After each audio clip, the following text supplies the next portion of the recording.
I am Dr. Rajshekhar C. Koppal, working as Assistant Professor in the Department of Commerce, Sri K. Mamani Government First Grade College, Saudati, District Belagavi, Karnataka State. Today I am going to deliver the lecture on the topic consignment account. First, what is the meaning of consignment?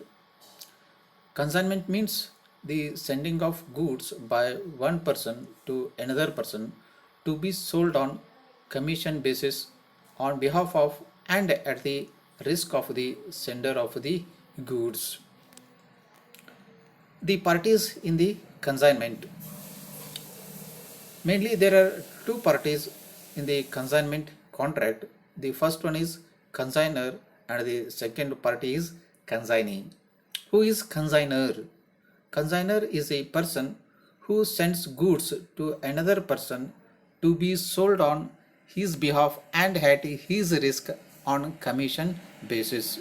Simply, the consignor is a person who sends the goods to the consignee. The goods so sent are called consignment outwards. Another party is consignee. Who is consignee? Consignee is a person who receives the goods to be sold on commission basis on behalf of and at the risk of the sender. It means the consignee is a person who receives goods from the consignor. The goods so received are called consignment inwards. The another term used in the consignment account is goods sent on consignment. The goods consigned by consignor to the consignee are called goods sent on consignment. It means the goods are which are sent by the consignor to the consignee. The such goods are called the goods sent on consignment. And we can explain the consignment transaction with an example. For example, there is a Mr. A who is residing in Belagavi and the another person Mr. B who is residing in Dharwad. Here the Mr. A sends the goods to the Mr. B who is residing in Dharwad.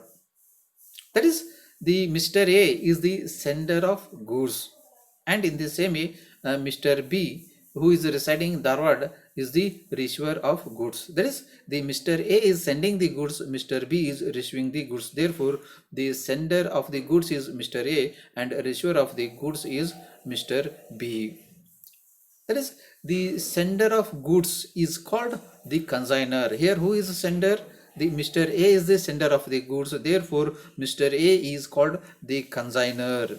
And here, the receiver of the goods is called consignee. And here, who is the receiver of the goods? Mr. B is the receiver of the goods. Therefore, Mr. B is called the consignee.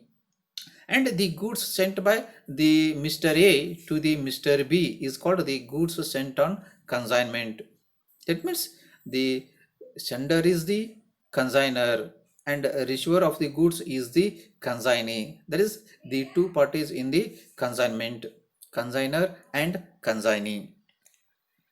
And the next important point is the features of consignment. And there are a number of features of the consignment. The first, the feature of the consignment is the no sales. That is, the goods sent by the consignor to the consignee are not treated as the sales. It is only the transfer of goods from the consignor to the consignee. Therefore, it is not treated as a sale. And the second feature is the transfer of ownership. Here, the ownership of the goods is not transfers from the consignor to the consignee. The reason is there is no sale. It means there is only a transfer of the goods from the consignor to the consignee. There is no sale. It means the ownership remains with the consignor. And the third feature is the sale at the risk of the consignor. The consignee sells the goods on behalf of and at the risk of the consignor. The consignee does not sell the goods on his behalf of and on his risk. He sells only at the risk of the consignor. He will not undertake any risk. And the another feature is sale proceeds belongs to the consignor. All these sales made by the consignee, that is the sales proceeds, it relates to the consignor because the owner is the consignor. Therefore, the all sales proceeds does not relates to the consignee. And the next feature is consignee gets only commission. That is, the consignee is the agent, is not the owner, and for his work he gets remuneration, and that remuneration is called commission. And the another feature is the expenses are borne by the consignor. All the expenses relating to the goods are borne by the consignor. That is, if the payments are made by the consignee, the same is reimbursed by the consignor. And the another feature is the cost price or invoice price. The consignee sends the goods to the consignee. The goods may be sent on cost price or they may be sent on invoice price. The same is the same information is provided to the consignee at the time of sending the goods by the consignor to the consignee. And the next another feature is the profit or loss on consignment. It belongs to the consignor. Any profit or loss earned on the consignment transactions, all the profit relates or belongs to the consignor. The profit is not belongs to the consignee because he is only get the commission as his remuneration. These are the some of the features of consignment. And the another point is the what are the benefits of the consignment.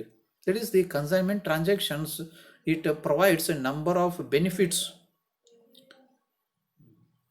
And what are those? The first one is it covers the wider market. That is, on the basis of consignment, the consignor he can expand his market. It means he can increase his sales, he can increase his profit. That is the first benefit available to the consignor. And the another one is it saves the capital investments. That is, the consignee resides in a different place and he incurs some investments. This same investment is saved to the consignor. And the another one is it strengthens the marketing networks. That is, the linkage networks of the consignor increases because of consignment transactions. And another one benefit is the consignee provides market information. That is, the consignor is at one place, consignee in another place. The market information is provided by the consignee relating to his place, relating to his customers to the consignor. On the basis of that information, the consignor he can make changes in his transactions or marketing activities. And the another benefit is it facilitates modification products based on consignee information. That is, the consignee provides market information to the consignee, and on the basis of that market information, the consignor he can make changes, modifications, improvements in his products, that he can increase the quality of the or improve the quality of his products, which ultimately improves the sales of his products. And the another benefit available to the consignment account is the better distribution and prompt delivery of the goods through consignee. That is, the distribution of goods improves because it increases the network, and there is a increase in the network. The distribution of goods is also very good, and there is a prompt delivery of goods by the consignee. That is, these are the some of the benefits available from the consignment transactions. Thank you.